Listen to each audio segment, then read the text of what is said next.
Languages का department academy है। इन्होंने डिस्ट्रिक्ट एडमिनिस्ट्रेशन रियासी के साथ मिलकर एक स्कीम के तहत जिसे promotion of traditional and cultural जो है आर्ट्स या फेस्टिवल्स उसको प्रमोट करने के लिए उस स्कीम के तहत रियासी डिस्ट्रिक्ट में बक्कल जगह पर इसको ऑर्गेनाइज़ करने का एक प्रस्ताव रखा है और हो रहा है कल 23 मई को। क्या क्या होगा इस प्रोग्राम में, इसके बारे में कोई जानकारी? इस फेस्टिवल में जैसे कि नाम रखा हुआ है ट्रेडिशनल एंड कल्चरल फेस्टिवल। हमारे जितने भी ट्रेडिशनल जो पुराने जो कल्चर हैं, जो ट्रेडिशंस हैं पूरी जम्मू रियासत के, उसमें जो हमारे फोक डांसेस, फोक म्यूज़िक होता है, उसको लोगों के सामने फिर से रखना ताकि लोगों को इनके बारे में पता चले, क्योंकि ये धीरे धीरे हमारी जो ट्रेडिशन कल्चर है धीरे धीरे कोई आज की मॉडर्न में वेस्टर्न जो हमारी एक मानसिकता बनती जा रही है उसमें कहीं ना कहीं लुप्त होती जा रही है। लेकिन सबसे इम्पोर्टेंट चीज़ खुशी की बात यह है कि गांव में अभी भी ये जीवित है और हमारे जो विलेज की जो कम्युनिटी है इसने इसको जीवित रखने में बहुत बड़ा सहयोग दिया है। तो इसलिए कोशिश कर रही है कि जो ये सारी की सारी जो ट्रेडिशंस और कल्चरल फॉर्म्स हैं हमारे, उसको लोगों के सामने रखा जाए। हमारी जो नई जनरेशन आ रही है उनको पता चले, क्योंकि ये जो ट्रेडिशन और कल्चर होता है ये किसी के हिस्ट्री से बहुत सालों से ट्रेडिशन के फॉर्म में आती है, चाहे किसी के स्टोरीज़ के फॉर्म में आता है या सॉन्ग के फॉर्म पे आता है, जैसे कि कुड जिसको बात करते हैं कुड, फिर आपका ये बाक होते हैं जो गाने होते हैं, फिर आपका ये जो जागरना होता है, फिर हरन होता है, फिर इस तरह के जो फोक सॉन्ग्स और म्यूज़िक होते हैं, यही जो है हमारी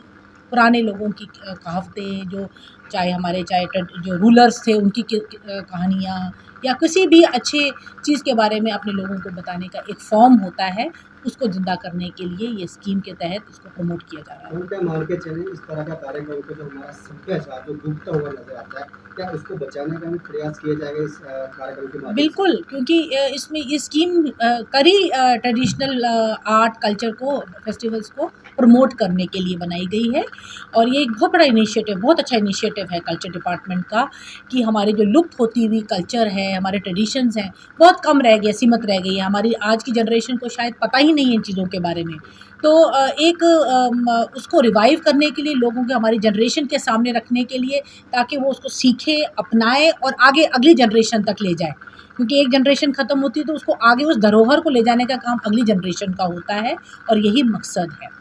रिसेंटली की बात करें, डोगरी को गूगल में जगह मिली है, ये हमारे डोगरी के लिए बहुत बड़ी बात है। लेकिन डोगरी को जगह मिला, सब लोग खुशियाँ बांट रहे हैं, लेकिन डोगरी को कोई भी घर पे प्रमोट करके राजी नहीं कि हम अपने बच्चों का डोगरी को डाल देते हैं। क्या मान के चलें कि डोगरी को भी उतना ही स्थान मिले जितना हमारी मातृभाषा हिंदी को? बिल्कुल, इनफैक्ट मैं समझती हूँ कि जो अपनी वर्नैक्युलर लैंग्वेज, जिसको हमारी लैंग्वेज यहाँ की डोगरी है, 8th शेड्यूल में वो इंक्लूडेड है और यहाँ पर बहुत खूबसूरती से बोलते थे। खूबसूरत लैंग्वेज है, लेकिन कहीं ना कहीं अंग्रेज़ी और हिंदी के इन्फ्लुएंस में लाकर हमारी जनरेशन रह गई है और इसको नहीं बोलती, क्योंकि जितना बोलोगे उतना ही लैंग्वेज आती है। और मुझे लगता है कि हमें अगर अपनी लैंग्वेज, हम लोगों को तो इनफैक्ट इंडियंस को फ़ख्र करना चाहिए कि हम एक से ज़्यादा लैंग्वेज बोलते हैं। 5-6 लैंग्वेज हमारे कंट्रोल में होती है और हम बड़े फ्लुएंटली बोलते हैं। लेकिन वर्नैक्युलर लैंग्वेज, जिसको आप अपनी रीजनल मदर टंग बोलते हो, उसको बोलने से आपकी भाषा, आगे भाषाओं में भी शुद्धता आती है और सफाई आती है। जो कार्यक्रम कल से करवाए जा रहे हैं बक्कल क्षेत्र में, क्या प्रशासन की मुकम्मल तैयारियां सुरक्षा को लेकर किस तरह की व्यवस्था की गई है? हाँ, जैसे कोई भी हमारा फंक्शन होता है, कोई ऑर्गेनाइज़ करते हैं, क्योंकि यहाँ पर हम एक्सपेक्ट कर रहे हैं कि 2500 से 3000 के लगभग लोग एकत्र होंगे। नेबरिंग आपके जो डिस्ट्रिक्ट है, जैसे राजौरी से, उधमपुर से, जो वैष्णो देवी के पिलग्रिम्स हैं, उनके लिए भी एक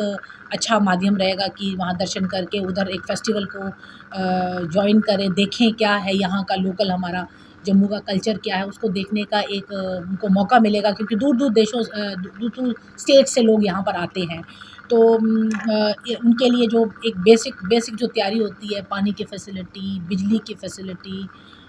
एक प्रॉपर सिक्योरिटी अरेंजमेंट, वो सारा का सारा इन प्लेस किया जा रहा है और आज सब तैनात हो जाएगा। पब्लिसिटी के लिए जो होर्डिंग्स लगाई जाती हैं जगह जगह, जैसे कटरा में, रियासी में टाउन में लगाएंगे, और राजौरी के पास मैंने कहा है जो मामला एरिया है, जो हमारा बॉर्डरिंग एरिया, वहाँ पर भी लगाया जाए ताकि वहाँ के लोगों को भी पता चले और वो भी यहाँ पर आके, हमने सोशल मीडिया प्लेटफॉर्म पे भी इसको डाल दिया है, ट्विटर हैंडल पे भी डाला है ताकि ज़्यादा से ज़्यादा लोगों को पता चले,